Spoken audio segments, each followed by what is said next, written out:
Rowdy sheeter ಬೆಕ್ಲು Shiva ಭೀಕರ murder ಪ್ರಕರಣಕ್ಕೆ ಸಂಬಂಧಪಟ್ಟ ಹಾಗೆ ಸಿಐಡಿ ಅಧಿಕಾರಿಗಳಿಂದ ಮುಂದುವರಿತಾ ಇದೆ ತನಿಖೆ. ಮತ್ತೆ ಸೋಮವಾರದವರೆಗೂ ಕೂಡ ಜಗ್ಗನಿಗೆ ಸಿಐಡಿ ಕಸ್ಟಡಿಯಾಗಿದೆ. ಹೆಚ್ಚಿನ ತನಿಖೆಗಾಗಿ ಸೋಮವಾರದವರೆಗೆ ಕಸ್ಟಡಿಯಾಗಿದೆ. ನೋಡಿ, ಸಿಐಡಿ ಅಧಿಕಾರಿಗಳಿಂದ ತನಿಖೆ ಈಗಾಗಲೇ ಆಗ್ತಾ ಇದೆ. ಮತ್ತೆ ಸೋಮವಾರದವರೆಗೂ ಕೂಡ ಜಗ್ಗನಿಗೆ ಸಿಐಡಿ ಕಸ್ಟಡಿಯಾಗಿದೆ. ಹೆಚ್ಚಿನ ತನಿಖೆಯನ್ನ ನಡೆಸಬೇಕಲ್ವಾ, ಆ ಒಂದು ಕಾರಣವಾಗಿ ಸೋಮವಾರದವರೆಗೂ ಕೂಡ ಕಸ್ಟಡಿ. ಎಸ್ಕೇಪ್ ಆಗಲು ಬಳಸಿದಂತಹ ಜಗದೀಶ್ ಕಾರನ್ನ ಕೂಡ ವಶಕ್ಕೆ ಪಡೆಯಲಾಗಿದೆ. ಬೆಕ್ಲು ಶಿವ ಕೊಲೆ ನಡೆದಂತಹ ನಂತರವಾಗಿ ಚೆನ್ನೈಗೆ ಈತ ಪರಾರಿಯಾಗಿರ್ತಾನೆ. ಜಗದೀಶ್ ವೈಟ್ ಆಡಿ ಕಾರ್ನಲ್ಲಿ ಎಸ್ಕೇಪ್ ಆಗಿರ್ತಾನೆ. A1 ಜಗದೀಶ್ ಜಗ್ಗ ಬಂಧನದ ಬಳಿಕವಾಗಿ ಆಡಿ ಕಾರನ್ನ ಕೂಡ ಜಪ್ತಿ ಮಾಡಿಕೊಳ್ತಾರೆ ಸಿಐಡಿ ಅಧಿಕಾರಿಗಳು. ಶಾಸಕರ ಸಂಪರ್ಕದ ಬಗ್ಗೆ ಸಿಐಡಿ ಮತ್ತಷ್ಟು ವಿಚಾರಣೆಯನ್ನು ಕೂಡ ಈಗಾಗಲೇ ನಡೆಸ್ತಾ ಇದೆ. ಸೋಮವಾರದವರೆಗೆ ತೀವ್ರವಾದಂತಹ ವಿಚಾರಣೆಯನ್ನು ಕೂಡ ಸಿಐಡಿ ಅಧಿಕಾರಿಗಳು ನಡೆಸಲಿದ್ದಾರೆ.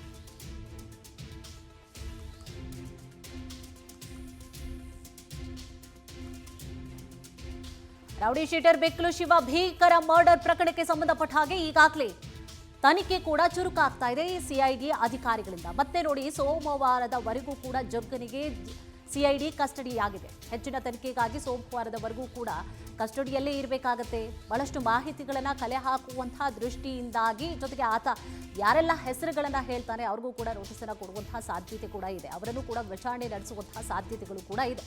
ಇನ್ನು ಎಸ್ಕೇಪ್ ಆಗಲಿಕ್ಕೆ ಈತ ಬಳಸಿದಂತಹ ಕಾರ್ ಏನಿತ್ತು, ಸೊ ಆ ಒಂದು ಕಾರನ್ನು ಕೂಡ ಈಗಾಗಲೇ ವಶಕ್ಕೆ ಪಡೆದುಕೊಂಡಿದ್ದಾರೆ. ಬೆಕ್ಲು ಶಿವ ಕೊಲೆ ನಡೆದಂತಹ ನಂತರವಾಗಿ ಆತ ಏನಾಗ್ತಾನೆ, ಚೆನ್ನೈ ಪರಾರಿ ಆಗ್ತಾನೆ. ವೈಟ್ ಆಡಿ ಕಾರ್ನಲ್ಲಿ ಎಸ್ಕೇಪ್ ಆಗಿರ್ತಾನೆ A1 ಜಗದೀಶ್. ಜಗ್ಗ ಬಂಧನದ ಬಳಿಕವಾಗಿ ಆಡಿ ಕಾರನ್ನ ಕೂಡ ಜಪ್ತಿ ಮಾಡಿಕೊಳ್ತಾರೆ ಅಧಿಕಾರಿಗಳು. ಇದೇ ವಿಚಾರಕ್ಕೆ ಸಂಬಂಧಪಟ್ಟ ಹಾಗೆ ಹೆಚ್ಚಿನ ಡೀಟೇಲ್ಸ್ ಅನ್ನು ಕೂಡ ನೀಡ್ತಾ ಹೋಗ್ತಾರೆ ನಮ್ಮ ಪ್ರತಿನಿಧಿ ವೆಂಕಟೇಶ್. ಈಗಾಗಲೇ ನಮ್ಮ ಜೊತೆ ಲೈವ್ ನಲ್ಲಿ ಜಾಯ್ನ್ ಆಗಿದ್ದಾರೆ. ಎಸ್ ವೆಂಕಟೇಶ್, ಈಗ ಜಗ್ಗನ ವಿಚಾರಕ್ಕೆ ಸಂಬಂಧಪಟ್ಟ ಹಾಗೆ ಸಿಐಡಿ ಅಧಿಕಾರಿಗಳು ಏನೆಲ್ಲ ಮಾಹಿತಿಗಳನ್ನ ಕೂಡ ಕಲೆ ಹಾಕಿದ್ದಾರೆ, ಜೊತೆಗೆ ಶಾಸಕರ ಜೊತೆಗೆ ಈತನಿಗೆ ಸಂಪರ್ಕ ಇತ್ತು ಅನ್ನುವಂತಹ ವಿಚಾರವನ್ನ ಏನಾದರೂ ಬಾಯ್ಬಿಟ್ಟಿದ್ದಾನ, ಅಥವಾ ಅವರ ಸಂಚು ಇತ್ತು, ಈ ರೀತಿಯಾಗಿ ಏನಾದರೂ ವಿಚಾರಗಳನ್ನ ಬಾಯ್ಬಿಟ್ಟಿದ್ದಾನ, ಏನಿದೆ ಅಪ್ಡೇಟ್ಸ್?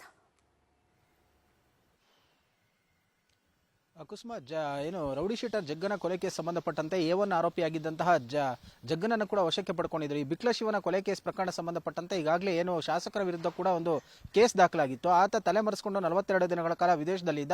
ಆತನನ್ನು ವಶಕ್ಕೆ ಪಡೆದು ವಿಚಾರಣೆ ಸಂದರ್ಭದಲ್ಲಿ ಕರ್ಕೊಂಡು ಬಂದಿದ್ರು. ಕೋರ್ಟ್ ಕೂಡ ಕಸ್ಟಡಿಗೆ ನೀಡಿತ್ತು. ನಿನ್ನೆ ಅವರ ಕಸ್ಟಡಿ ಅವಧಿ ಅಂತ್ಯ ಆದ ಹಿನ್ನೆಲೆ ಮತ್ತೆ 3 ದಿನಗಳ ಕಾಲ ಒಂದು ಕಸ್ಟಡಿಗೆ ಪಡೆದುಕೊಂಡಿದ್ದಾರೆ. ಈಗಾಗಲೇ 10 ದಿನಗಳಲ್ಲಿ ಒಂದು ವಿಚಾರಣೆಯನ್ನು ನಡೆಸಿದಂತಹ ಸಂದರ್ಭದಲ್ಲಿ ಸಾಕಷ್ಟು ವಿಚಾರಗಳನ್ನು ಕೂಡ ಏನು ಅಧಿಕಾರಿಗಳ ಮುಂದೆ ಹೇಳಿದ್ದಾನೆ. ಆತ ಬಳಸಿದಂತಹ ಕಾರ್ ಏನು ಕೃತ್ಯ ಆದಂತಹ ಸಂದರ್ಭದಲ್ಲಿ ಮನೆಯಿಂದ ಎಸ್ಕೇಪ್ ಆಗೋದಕ್ಕೆ ಬಳಸಿದಂತಹ ವೈಟ್ ಕಲರ್ ಆಡಿ ಕಾರ್ ಏನಿದೆ ಅದನ್ನು ಕೂಡ ಸೀಸ್ ಮಾಡ್ಕೊಂಡಿದ್ದಾರೆ. ಅಂದ್ರೆ ಆ ಕಾರ್ ಆತನ ಹೆಸರಿನಲ್ಲಿಲ್ಲ, ಆತನ ಸ್ನೇಹಿತರ ಹೆಸರಿನಲ್ಲಿ ಇದೆ ಅಂತ ಹೇಳಿ ಕೂಡ ತಿಳಿದು ಬಂದಿದೆ. ಹಾಗೆ ಆತ ವಿದೇಶದಲ್ಲಿದ್ದಂತಹ ವೇಳೆಯಲ್ಲಿ ಯಾರು ಆತನಿಗೆ ಹಣದ ಸಹಾಯವನ್ನ ಮಾಡಿದ್ರು, ಸೊ ಆತ ಹೋಗೋದಕ್ಕೆ ಯಾರು ಪ್ಲಾನ್ ಮಾಡಿದ್ರು, ಅಲ್ಲಿ ಉಳ್ಕೊಳ್ಳೋದಕ್ಕೆ ಯಾರೆಲ್ಲ ವ್ಯವಸ್ಥೆ ಮಾಡಿದ್ರು ಅನ್ನೋದ್ರ ಬಗ್ಗೆ ಕೂಡ ಈಗಾಗಲೇ ಎಲ್ಲ ವಿಚಾರಗಳನ್ನು ಕೂಡ ತಿಳಿದುಕೊಂಡಿದ್ದಾರೆ. ಜೊತೆಗೆ ಶಾಸಕರ ಜೊತೆ ಇದ್ದಂತಹ ಒಡನಾಟ ಮತ್ತು ಸಂಪರ್ಕ, ಆತ ಕ್ಷೇತ್ರದಲ್ಲಿ ಓಡಾಡ್ತಾ ಇದ್ದದ್ದು ಹಾಗೂ ಏನು ಒಂದು ಧಾರ್ಮಿಕ ಕ್ಷೇತ್ರಗಳಿಗೂ ಕೂಡ ಹೋಗಿದ್ದ, ಅದಕ್ಕೆ ಸಂಬಂಧಪಟ್ಟಂತ ಎವಿಡೆನ್ಸ್ ಗಳನ್ನೆಲ್ಲ ಮುಂದೆ ಇಟ್ಟು ಪ್ರಶ್ನೆಯನ್ನು ಮಾಡಿದ್ದಾನೆ. ಆತ ಕ್ಷೇತ್ರದಲ್ಲಿ ನಾನು ಇದ್ದ ಕಾರಣವಾಗಿ ಮಾತಾಡಿದ್ದೇನೆ ವಿರುದ್ಧ ಈ ಒಂದು ಕೃತ್ಯದಲ್ಲಿ ಅವರ ಒಂದು ಪಾತ್ರ ಏನು ಇಲ್ಲ ಅನ್ನೋಂತಹ ವಿಚಾರಗಳನ್ನು ಕೂಡ ಹೇಳಿದ್ದಾನೆ. ಆದ್ರೆ ಪೊಲೀಸರು ಭಾರತೀನಗರ ಠಾಣೆಯಲ್ಲಿದ್ದಂಥ ವೇಳೆಯಲ್ಲಿ ಶಾಸಕರಿಗೆ 2 ಬಾರಿ ನೋಟಿಸ್ ಅನ್ನು ಕೊಟ್ಟು ವಿಚಾರಣೆಯನ್ನು ಮಾಡಿದ್ರು. ಆದರೆ ಸಿಐಡಿ ಅಧಿಕಾರಿಗಳು ಇದುವರೆಗೂ ಕೂಡ ಶಾಸಕರಿಗೆ ಯಾವುದೇ ನೋಟಿಸ್ ಅನ್ನು ಕೂಡ ಕೊಟ್ಟಿಲ್ಲ, ಅವ್ರನ್ನ ವಿಚಾರಣೆಗೂ ಕರೆದಿಲ್ಲ.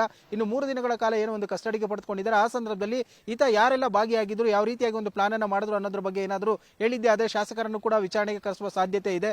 ಅಲ್ಲದೆ ಈತನ ಬ್ಯಾಂಕ್ ಬ್ಯಾಲೆನ್ಸ್ ಆಗಿರ್ಬೋದು, ಮತ್ತೆ ಈತ ಕೊಲೆ ಆದ ನಂತರ ಎಲ್ಲೆಲ್ಲಿ ಯಾರ ಜೊತೆ ಸಂಪರ್ಕದಲ್ಲಿದ್ದ ಏನು ಅನ್ನೋದ್ರ ಬಗ್ಗೆ ಕೂಡ ಡೀಟೇಲ್ ಗಳನ್ನ ಕಲೆಕ್ಟ್ ಮಾಡ್ತಾ ಇದ್ದಾರೆ. ಸದ್ಯ ಈಗಾಗಲೇ ಕೇಸ್ಗೆ ಸಂಬಂಧಪಟ್ಟಂತೆ ಉಳಿದ ಆರೋಪಿಗಳೆಲ್ಲರನ್ನು ಕೂಡ ಜೈಲಲ್ಲಿ ಕಳಿಸಿರುವಂತದ್ದು. ಈತ ಸೋಮವಾರದವರೆಗೂ ಕೂಡ ಕಸ್ಟಡಿಗೆ ಪಡೆದು ವಿಚಾರಣೆಯನ್ನು ಮಾಡ್ತಾ ಇದ್ದಾರೆ. ಈ ಅವಧಿಯಲ್ಲಿ ಏನಾದರೂ ಶಾಸಕರ ವಿರುದ್ಧವಾಗಿ ಏನಾದರೂ ಈತ ಹೇಳಿಕೆಗಳನ್ನು ಕೊಟ್ಟಿದ್ದೆ ಆದ್ರೆ ಅವರನ್ನು ಕೂಡ ವಿಚಾರಣೆ ಮಾಡುವ ಸಾಧ್ಯತೆ ಇರುವಂತಹದ್ದು. ಕುಸುಮ, ಎಸ್, ಥ್ಯಾಂಕ್ ಯು ತಮ್ಮೆಲ್ಲ ಡೀಟೇಲ್ಸ್ಗಾಗಿ.